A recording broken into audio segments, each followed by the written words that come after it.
Hello, welcome to the Breck Buzz show. It's going to be telling you all about what's been happening for the past month in the town of Breckenridge town government, and I have a wonderful guest with me today, Mayor John Warner.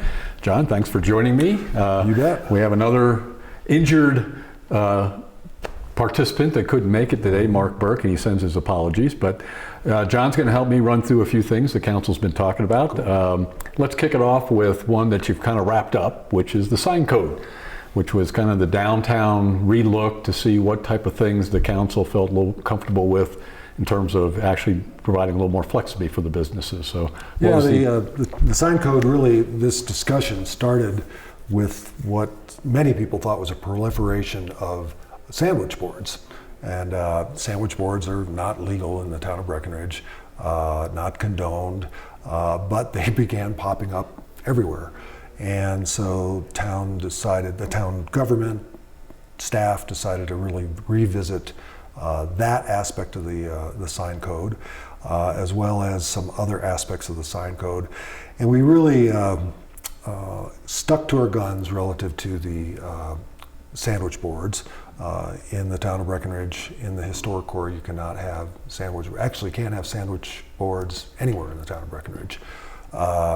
We are not going to enforce that probably until September, get through the summer season, et cetera. And we'll do a lot of educating with our people who own shops on Main Street, in the downtown core, city market, et cetera.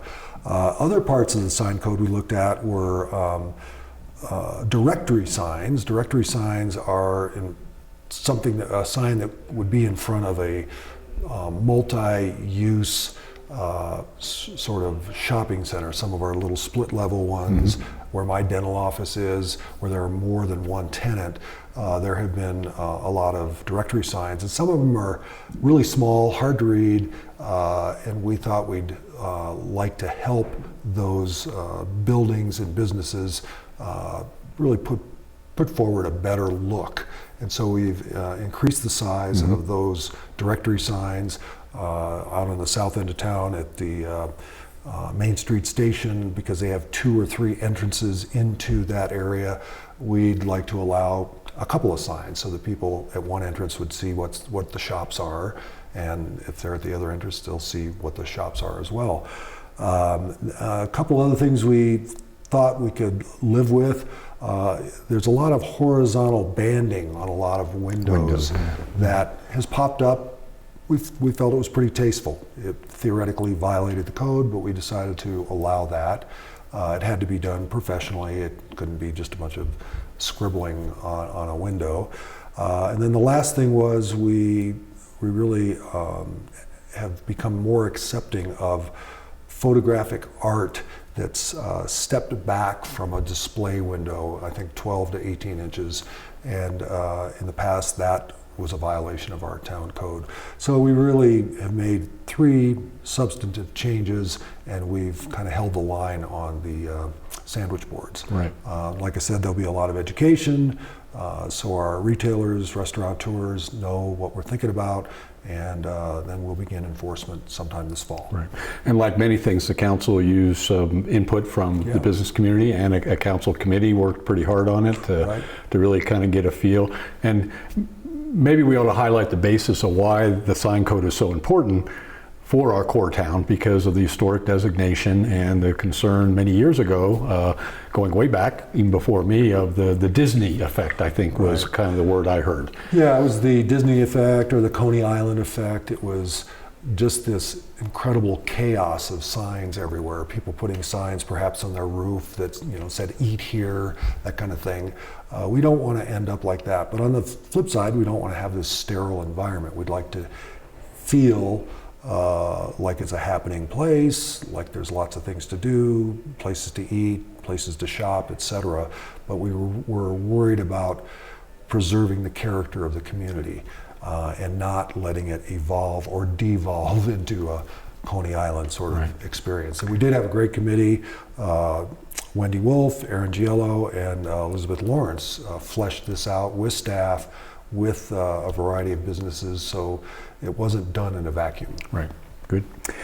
Kind of a little money saving and money earning type of decision, which is a little bit unique. The town took on debt when we bought what we call the B&B property, which is the large bond site that we bought with the county. And we've been paying on that, but we had a chance now to pay that off. I guess really kind of a refunding, I guess I should call it. So what exactly did that involve, and how did the town benefit by virtue of doing that? Well, it's kind of like a refinance. You know, we had a big debt. We were paying several $100,000 a year to service the debt. It was, I think, a 20 or 25 year note. And at this point in time, I think 10 years into the note, we had the opportunity to refinance it. And we took our general fund money that was only earning 0.5%, 1%, and we actually lent it to the debt, paid the debt off, and now that debt is, that money we lent has I think a 3% rate of return on it. Mm-hmm. So it's kind of an arbitrage sort of thing, I guess you call it. We're making money on our money that better than we were before. And open space is out from underneath that several $100,000 of debt every year. So we thought it was a pretty good deal. I think it came from our finance director and the Breckenridge Open Space Advisory Commission. Right.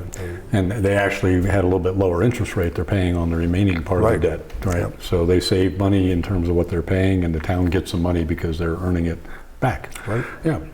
Very creative, and was a win-win for both groups. It was. Another area that in the open space area that the council worked on is kind of tightening up a little bit the TDR program, mm-hmm. transfer of development rights, and that involved particularly the intent of the program, but also what properties can be used for that purpose. And what was that? Yeah, there are lots of open space parcels out there, and some are more expensive than others. Wetland open space parcels are not as expensive, and so developers were doing what they thought was the best thing to do. They went and bought wetlands parcels. They had a whole bank of development rights that they could then use to create a development, but they were cheap development rights. And it kind of detracted from our backcountry open space that we thought was very valuable to preserve. And so we were kind of disincentivizing the use of backcountry parcels that weren't wetlands, and we're incentivizing wetlands parcels that cost a lot less. And consequently, we changed our program, and now we're allowing up to 2 wetlands parcels on any sort of density transfer, and those 2 can't represent more than 25% of the total density that a proponent might be proposing for a development. So that way we're kind of incentivizing our backcountry purchases and not disincentivizing, but making it less impactful relative to people kind of getting cheap development rights. Right. And it also affected what money came back into the open space program, because those wetland lots, the money didn't roll into the county and the town, right? I've forgotten that, yeah. Yep. So that program now has a better balance in terms of making sure the intent of the program, which was TDRs to be bought and the money be reused on the open space program. And we aren't doing it to decimate the idea of preserving wetlands. Wetlands are very important, and this doesn't do this. You can still have up to 2 units of wetlands for a project. And we still get quite a bit of requests now and then for TDRs for different projects, and we'll talk about one right now. Okay. The town has a big development agreement that it's looking at right now. This is one I think we've been waiting on for actually quite a while. It's part of the Peak 8 master plan for the ski area, but actually a private developer is taking on part of that. Why don't you kind of give the framework for why the development agreement, and what will it end up looking like potentially up there at Peak 8? Yeah, it's the Breckenridge Grand Vacations folks. That's the Millizer brothers and Mike Dudick. They've had several successful timeshare developments at the base of Peak 8, Peak 7, near the base of Peak 9, and they have been in conversation with Vail Resorts for several months at least about what's called the Building 804 parcel, which is where the current Uller building is. It's where the daycare center is, where they sell tickets, etc. That will now become a 45 or 50 unit timeshare project that will connect physically with their Peak 8 project just to the north. They needed to bring some density to the table, and I've forgotten how many. I think it was 18 units. I think it was, right. And it's about $1 million that will go into our open space fund, which is terrific. They'll also make a public benefit donation towards preservation of Cucumber Gulch, $30,000 or $40,000. I've forgotten the exact amount. And they have shown to be excellent developers, people that when they tell you they're going to do something, they get it done. So 2018, 2019, we will be seeing a third building at the base of Peak 8. You'll have the Breckenridge Peak 8 Grand building. I'm not sure what it's called. The name is to the south. Probably got Grand in there somewhere. This building will be in the middle, and the current very nice hotel at the or condominium project that the ski area built, One Ski Hill Place, will be to the south. Vail has reserved the right to ultimately develop where their administration building is even further to the south, and they're talking some fairly high-level hotel at this juncture. But it's just one more project at the base of Peak 8 that will enhance, I think, the visitor's experience, and it'll round out the look of that area. We'll also see the sprung structure go away over the next couple of years. That's been kind of a bee in my bonnet for a while. And that was a temporary structure, and we'll see some skier services. We'll see ultimately a new daycare area for the Breck Bombers kids at the base of Peak 8. So there's some nice enhancements. Right, and the project itself fits the master plan. Yes. That was originally approved a number of years ago, right? Yes, it fits the master plan. It will require a development agreement that's approved by the town of Breckenridge to move forward, and then it has to go through pass muster with the Planning Commission.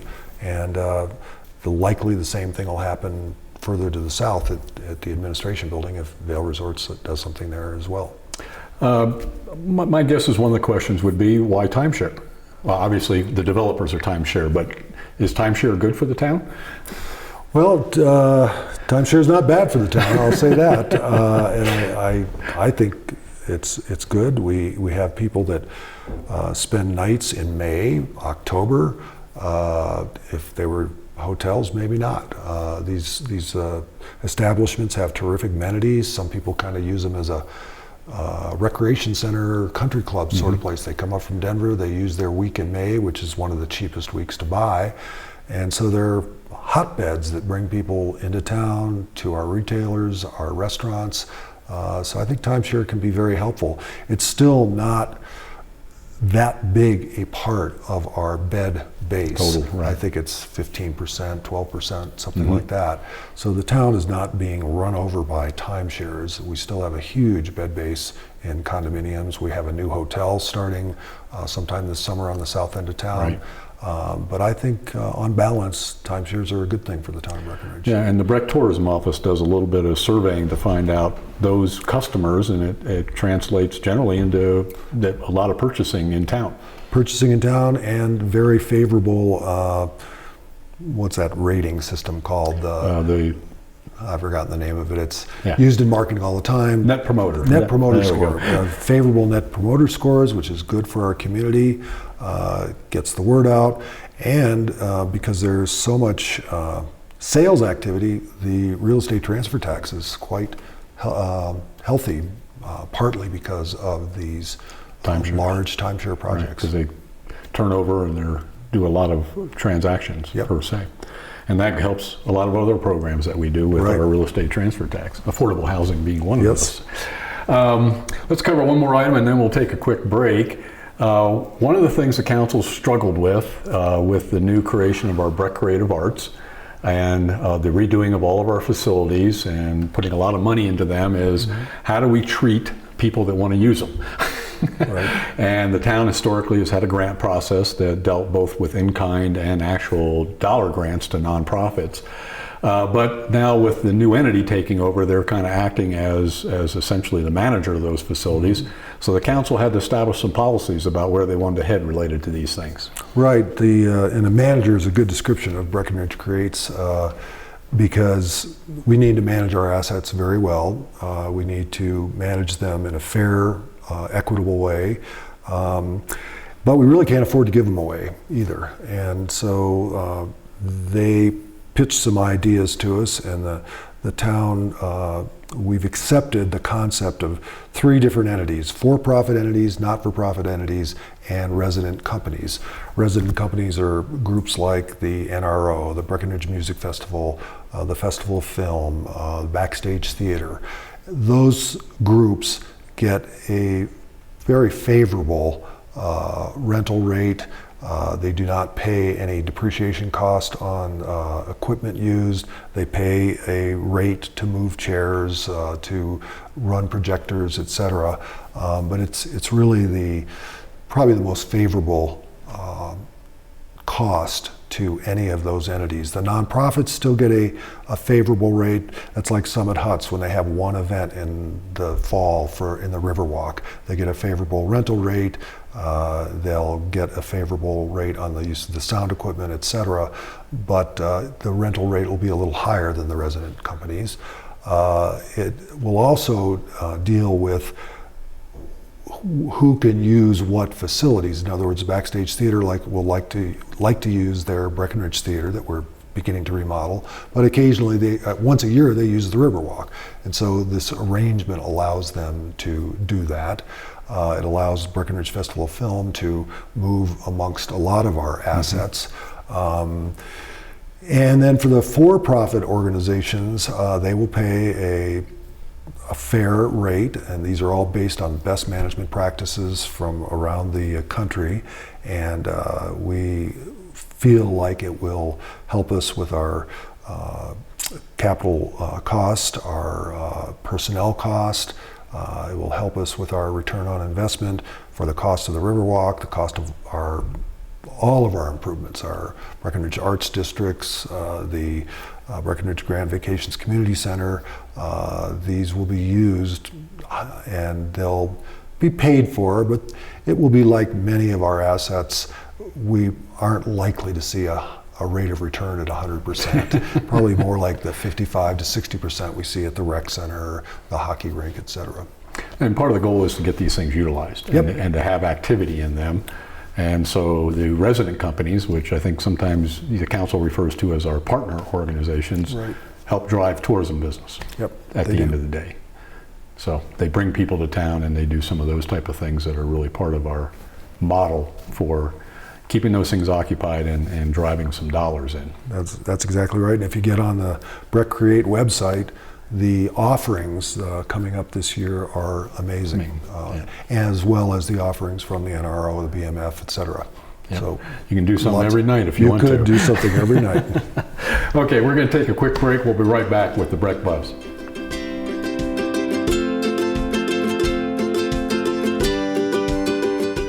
Welcome back to the Breck Buzz. Part 2, and again my guest is Mayor John Warner. He's been helping fill us in on some of the stuff that's been happening. A real significant series of things, I guess, is what we've been talking many of the programs about a new water plant, but the first thing we had to do was get our water rights done, and that kind of got wrapped up this past month. Yes, it did. Thanks to you, Gary Gallagher, a colleague on town council. Many meetings with the Colorado Water Conservation Board, with the Upper Blue Sanitation District, the Summit County government. I think we are very close to agreement on at all levels, and that allows us to move forward with planning for a second water plant, which does a lot of good things for stream flows. It creates redundancy in case we have some sort of wildfire that goofs up the tarn. So that's all great news, and I sure appreciate your efforts on it, and I appreciate everybody that sat down and talked and worked that thing through. So the next step will be planning and design, with probably not construction for 2 years? Yeah, probably 2017 Right. would be the earliest, and it's probably a 2-year project to build it. And but we'll have something online by 2018, 2019, which will serve the community very well. We may even contemplate extending service to people who live in the Upper Blue Valley but don't live in the town of Breckenridge. And there are some communities that have wells that aren't producing very well, that are drying up, et cetera. And so we think that there'll be something of a demand for our extending service to some of these neighborhoods that are in a little bit of distress. Right, and to say nothing of fire protection too, Nothing with of fire hydrants. Yep, lots of hydrants, yeah. Yeah, which could help a lot here in the Upper Blue. Kind of a minor item, but kind of something the public might be interested in. We have what we call a bike bus that runs around town during the summer months. It's if you haven't ever done it, I guess it's kind of a fun experience where you ride the bike and anyway, but the council has to approve that. Right. Because it uses town streets. Right. Every year he comes in for an approval process, and we did approve it this year. He had to change the location of his storage of the bus, and that's close to a neighborhood that was a little concerned about what it might look like. And he has a very nice looking trailer. He's going to park it well away from this neighborhood. It'll be really right under the gondola line right. On the Gold Rush lot. And nice guy. I've never ridden on the bus, but the route will not begin at the Gold Rush lot. It'll actually begin at our transit center, which is on Watson, right. between Main Street and Park Avenue. So there's a lot of ability for people to mill around safely, getting on the bus, off the bus, and it is electric powered or electric assisted, so people don't sometimes have to do all the pedaling, but apparently it's a fun way to see town. Yeah, be a tough ride up to Beaver Run. Well, it would be. Yeah. So people can see that. I think they have actually started the new location, I would so guess, yeah. People could probably notice it over there. Well, our biggest effort is our parking and congestion planning, Right. and we've been talking a lot about that the last couple of Breck buzzes, but we do have some important public stuff coming Right. up now and some forums, so why don't Yeah. you update the public with where we're at and how things are going to proceed here for the next couple weeks. Well, we are, the council is unanimous in its support of a structured parking building on the F lot, which is in the southwest portion of town. We also would like to see enhanced transit in town, and we are unanimous in moving forward, planning, etc. We also understand that we need basically a perpetual revenue stream to support the structure, support enhanced transit, etc. And we're going to begin the community forum process this coming Monday. It'll be July 6th. Mm-hmm. We'll have a forum on July 6th and a forum on July 7th. And I believe they both go from 5:30 to 7 p.m. The second one's in 2 o'clock in the Oh, afternoon. it's 2 o'clock in the afternoon. Right. I'm Mm-hmm. sorry. So the first one is in the evening. And where are they going to be at? Community center. That's right. It's going to be at the community center, the Breckenridge Grand Vacations Community Center. Beautiful room. We'll have some displays up so people can look at aerials and sidewalk views of what this structure might look like. We really came to this conclusion after the task force met and came to us with many suggestions, conclusions, etc. And we wrapped our arms around most of what they had to say. A primary reason for the structure is to keep people from looking for the next best parking place. 30% of our traffic is people looking for another parking place. And we feel like if people will park in a central structure, walk to town, then we've solved a huge problems in terms of congestion. We've actually helped or enhanced our Main Street business because people have been shown in studies, if they park at F lot, they're much more likely to walk into Main Street, get something to eat, shop, whatever the case may be, as opposed to parking in other lots like the satellite lots. There's no chance that they're going to come into downtown. If they park at the gondola lots out by the Parkway Center, the City Market, there's a very small chance that they're going to walk into town, even though it's not that far away. So we think it's a nice central location. It'll be iconic. It will fit with the character of our community. And we'd like to hear what our community has to say. And one of the most important things, besides talking about the structure, is getting some feedback about what it should look like. Right. How should it fit into Breckenridge? Because it will be big. Yep, it'll be big. It'll be buried quite a bit, but. Right. Yeah, Planning Commission will certainly have a shot at this idea, but we really need to get away from just bubble diagrams and start getting into what it might look like. Do we wrap it with anything? Will it have natural materials, which is what I would personally like. I think that's what the Planning Commission would like. Will it have a sense of place? Will it be something that maybe we turn into the snow sculpture area up on top?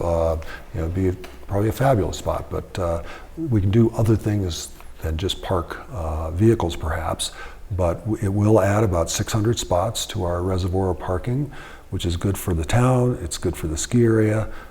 We think it's good for our residents, and we think it's also good for our employees.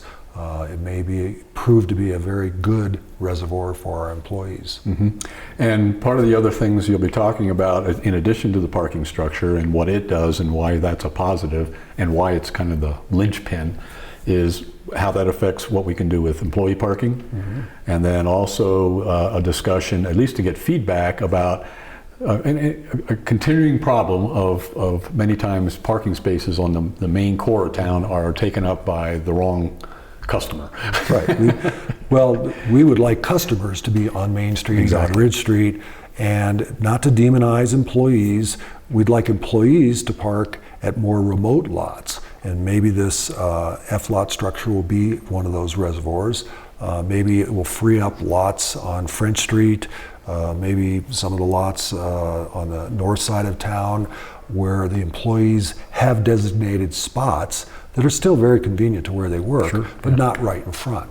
And studies have shown that parking in retail sectors ought to be convenient to the customers. And we're all customers. If I go to Craniology and want to buy a helmet, I would like to park there. If I want to go have dinner at Modus, I want to park close by. But our tourists are customers as well. And right now, our employees are precluding the use of Main Street for our customers. And we'd like to find a good place for our employees, a safe place for our employees, convenient place for our employees, so that Main Street, Ridge Street can be used for our customers. Right.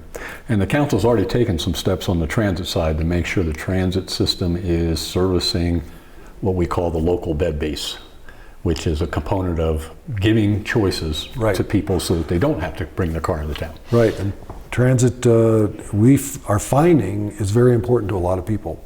And we stopped one route, I think when the ski area closed, April 20th, something like that, Black Route, hue and cry. Who knew? We had terrific ridership up there, and people were going to be sorely inconvenienced until about June 12th. So we reestablished that route, and sigh of relief from the employees. They come down from Gold Camp, et cetera, down Ski Hill Road, and it helps the parking situation when you put employees on buses. Every employee that leaves their car at their condo or their home that rides a bus means there's one more spot for one of our customers. Right. And I should mention that the council, as you said, was unanimous, but they are so into this plan that they're almost all going to be there at these forums and helping explain to the public why they got convinced it was a good plan, and also then to get it prepared for the future steps of getting it implemented quickly, not waiting another 10 years. Yes, I think the tagline is, we've been talking about it for 10 years or probably 20 years. Let's not be talking about it in 3 years. Let's be parking in something in 3 years. Great. And that's about how long it'll take. It's going to take 2016 probably to do the planning, construction 2017, open up in 2018. So it's a project. Great. And not cheap. Not cheap. I like everything, but clearly we want the public to be welcome, and we're certainly looking for a lot of input. There's been out. The Engaged Breck has been out doing the same thing. We did some surveying of the public to get some of their feedback early on. So a lot of steps are being taken to involve the public in this whole process. Well, great. Well, let's talk a little bit about our construction projects, because you mentioned one that the Breck Theater has just kicked off their construction, and this is a fairly major effort, or probably the last big effort in the Arts District, right? Other than the Riverwalk front of house, perhaps. Right. Yeah, the Breckenridge Theater, it's the old Seamus O'Toole's. The town bought it for $1 million, gosh, 15 years ago. And we converted into kind of a community area with some seating for the backstage theater. You could do slideshows there, etc. But it's really been pretty inadequate as a community theater, equity theater, etc. Dressing rooms were added a few years ago, but that still didn't help the flow of people, etc. So at the request of the Backstage Theater Board and from a few people on town council, we've decided to restore or rehabilitate the existing building, add to the existing building, and create a venue that really works for the movement of 150 people, seats 150 people, works for the actors in the back, better dressing rooms, restroom facilities, etc. Better lobby. It actually will have some beautiful doors that open up to the Arts District, so it'll be onto a patio, so it'll be very conducive to outdoor receptions in the summer. So it'll be a much nicer facility than it is now. It's not cheap. It's $2.6 million. Started at a $1.9 million budget, but costs are going up. The economy is going up, and the design went up. The design went up. But we're excited about it, and I think it commenced its reconstruction today. Last week, yeah. Or next week? Last week got kicked off, right. So that will be kind of the last piece of the puzzle, so to speak, for the Arts District. But we just reopened the old Masonic Hall that we purchased a couple years ago. It was used as a AA hall. There was a church that used it. The Masons used it historically, and but it wasn't in a very good state of repair. In fact, it wasn't very safe either. No. So the town and our terrific team of engineers, led by Shannon Smith, really put it back together in a safe way, structurally sound way, and then Janet Sutherly did all the design work, a local architect, and it's just a beautiful building. It has a dance studio on the second floor. It has a beautiful area of office space, kind of gallery space on the main floor.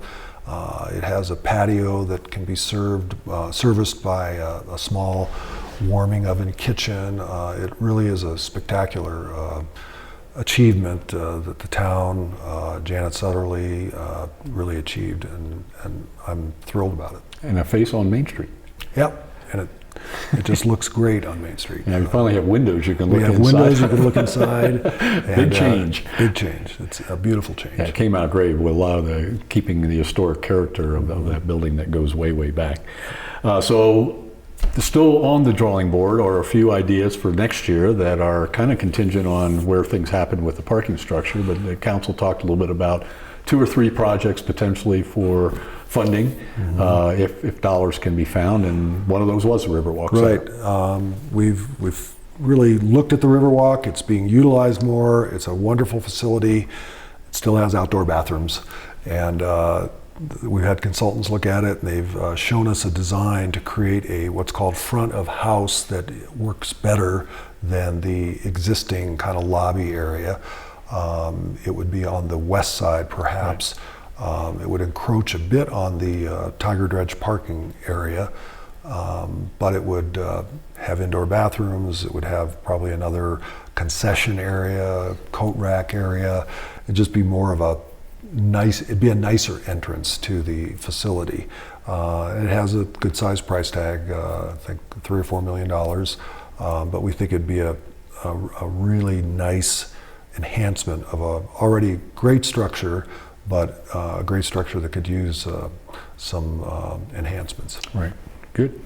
So always something in the future Always for something out people to there. worry about. Yep. Well, let's wrap it up with just a quick overview of how's the town doing financially.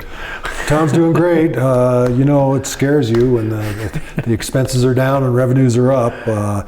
But we had a good session a week and a half ago. I had my questions answered. Expenses are running at 92% of budget. Well, I thought, oh boy, there's extra money. Well, it's really a timing issue. So expenses are likely to come in on budget or very close to budget. But revenues are up, and there's no getting around it. If I remember right, they were up, 9 to 10%. 9 to 10%. And that's just amazing. And we continue to ride this wave of increased retail, increased restaurants, increased short-term lodging.